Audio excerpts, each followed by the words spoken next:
Welcome back to startup English classes. Very very good afternoon to all of you. कैसे हैं आप सभी लोग? आई होप आप सभी लोग अच्छे होंगे, स्वस्थ होंगे, मस्त होंगे, बिल्कुल अच्छे होंगे और एकदम झक्कास होंगे। सो गाइज, आज के एडवांस इंग्लिश क्लास में हम सेंटेंसेस सीखने वाले हैं के मामले में। यानी के मामले में आप अक्सर कहते हैं ना, पैसा खर्च करने के मामले में वह बहुत कंजूस है, या फिर खाना बनाने के मामले में किसी भी चीज में, खाना बनाने के मामले में मेरी मम्मी एक्सपर्ट हैं। तो गाइज, किसी के मामले में आप कोई भी सेंटेंसेस बना सकते हैं। मैंने कई सेंटेंसेस बनाए हुए हैं जिसकी प्रैक्टिस भी हम लोग करने वाले हैं के मामले में।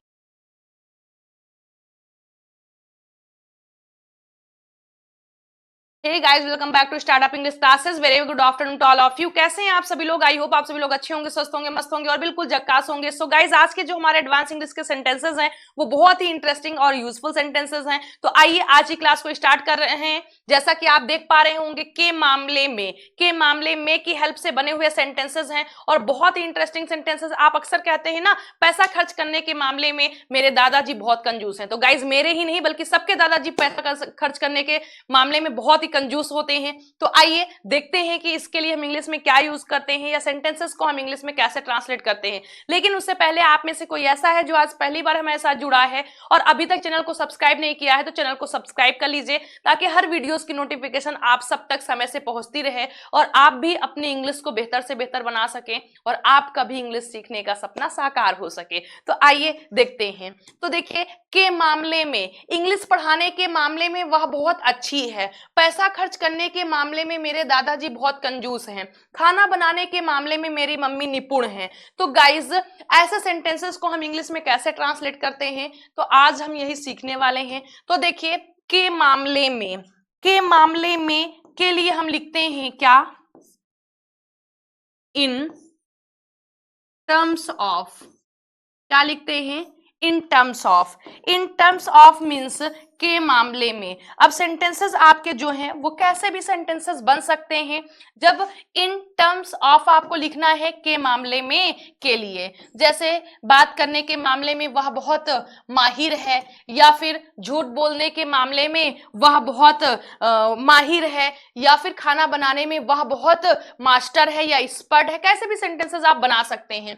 तो के मामले में के लिए आप इंग्लिश में लिखते हैं इन टर्म्स ऑफ मीन्स के मामले में। आइए सेंटेंसेस को इंग्लिश में ट्रांसलेट करके हम लोग और अच्छे से समझने की कोशिश करते हैं। तो फर्स्ट सेंटेंस हमारा है, इंग्लिश पढ़ाने के मामले में वह बहुत अच्छी है। अब देखिए, आप चाहें तो इन टर्म्स ऑफ प्लस जिस काम को करने में के मामले की बात की जा रही है उसे आप स्टार्टिंग में लिख दें। गाइस, जब आप स्टार्टिंग में लिखेंगे तो आप उसे लिखने के बाद कॉमा का यूज करेंगे, फिर सेंटेंस को स्टार्ट करेंगे। और अगर आप पहले सेंटेंस लिखते हैं और बाद में इसे लिखते हैं इन टर्म्स ऑफ, तो आप कॉमा का यूज नहीं करेंगे। हम सेंटेंसेस को लिखते हैं और फिर हम आपको दोनों तरीके से समझाते हैं कि कैसे हमें करना है।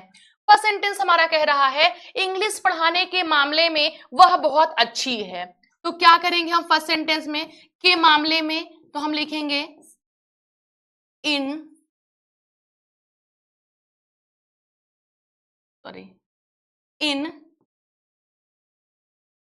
टर्म्स ऑफ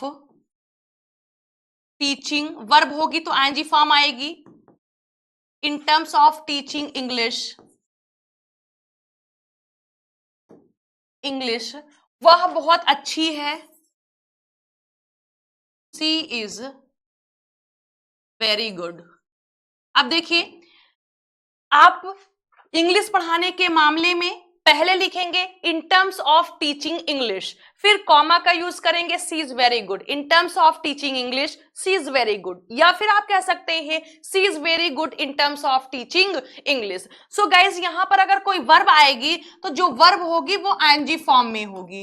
अब ये सोच रहे होंगे ऐसा क्यों होता है, तो ये जो ऑफ है ये प्रीपोजिशन है और प्रीपोजिशन के बाद हमेशा जो वर्ब आती है वो आईएनजी फॉर्म आएगी। तो यहां पर नाउन भी आ सकता है और वर्ब भी आ सकती है। जब कोई नाउन आएगा तो वो आईएनजी फॉर्म में लिखा जाएगा, जब कोई वर्ब होगी तो वो हमेशा ऑब्जेक्ट होगा तो वो ऐसे ही लिख दिया जाएगा। वर्ब आई है तो आईएनजी फॉर्म, नाउन है तो हूबहू नाउन लिख दिया जाएगा।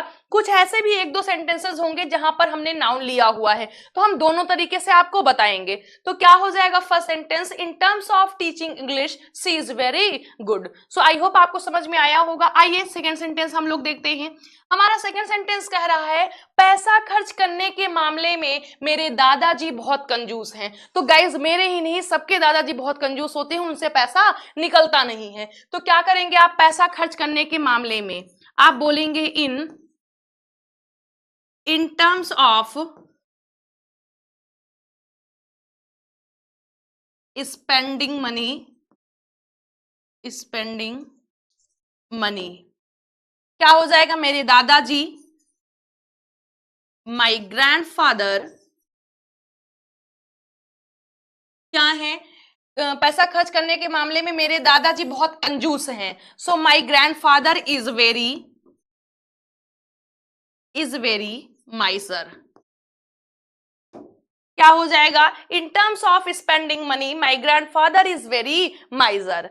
आइए थर्ड सेंटेंस हम लोग देखते हैं। आज का हमारा थर्ड सेंटेंस है खाना बनाने के मामले में मेरी मम्मी निपुण है।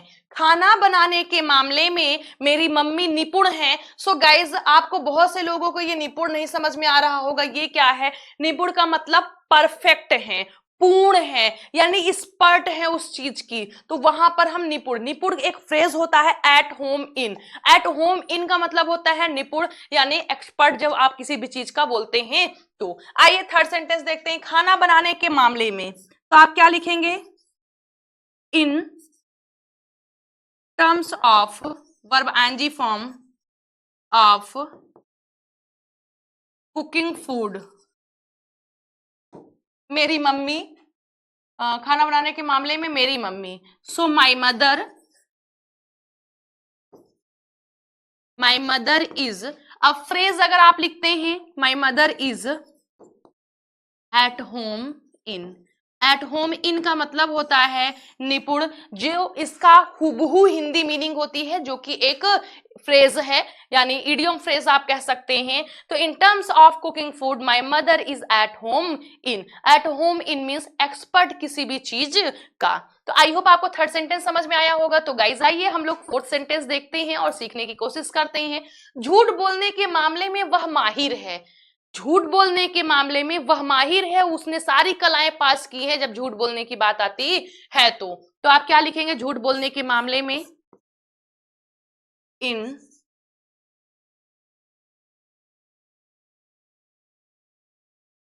Terms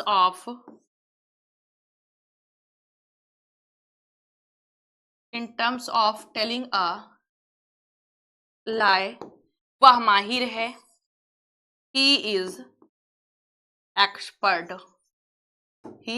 expert। नेक्स्ट लास्ट हमारा है पढ़ाई के मामले में वह बहुत लापरवाह है। पढ़ाई के मामले में तुम्हारा भाई बहुत लापरवाह है। पढ़ाई के मामले में वह बहुत लापरवाह है। सो गाइज पढ़ाई के मामले में, अब देखिए यहाँ पर पढ़ाई जो है वो नाउन की तरह यूज हुआ है, ना कि पढ़ाई करने। हमने आपको बताया था कि जो वर्ब होगी, हमारी क्रिया होगी, उसके लास्ट में ना नी ने आते हैं। एज आना जाना, खाना पीना, सोना उठना, बैठना, पढ़ना, लिखना, तो ये वर्ब है। तो यहाँ पर सिर्फ पढ़ाई आया हुआ है। तुम्हारी पढ़ाई कैसी चल रही है, तो यहाँ नाउन की हम बात कर रहे हैं। पढ़ाई के लिए हम स्टडीज का यूज करते हैं। जब पढ़ाई करना बोलेंगे तो स्टडी हमारा हो जाएगा, वर्ब की तरह काम हो जाएगा। तो ये जो फिफ्थ सेंटेंस है, यहां पर नाउन आया हुआ है। तो पढ़ाई के मामले में तो आप क्या लिखेंगे, इन टर्म्स ऑफ स्टडीज वह बहुत लापरवाह है, he is very careless. So I hope आपको समझ में आया होगा कैसे हम सेंटेंसेस को इंग्लिश में ट्रांसलेट कर रहे हैं। तो गाइज यहां पर इन टर्म्स ऑफ के बाद में वर्ब भी आ सकती है, नाउन भी आ सकता है। नाउन आएगा तो आपको नाउन को लिख देना है, वर्ब आएगी तो आईएनजी फॉर्म में लिख देना है। आइए सेंटेंसेस को एक बार प्रैक्टिस करते हैं और समझने की कोशिश करते हैं। इंग्लिश पढ़ाने के मामले में वह बहुत अच्छी है। इंग्लिश पढ़ाने के मामले में वह बहुत अच्छी है। इन terms of teaching English she is very good.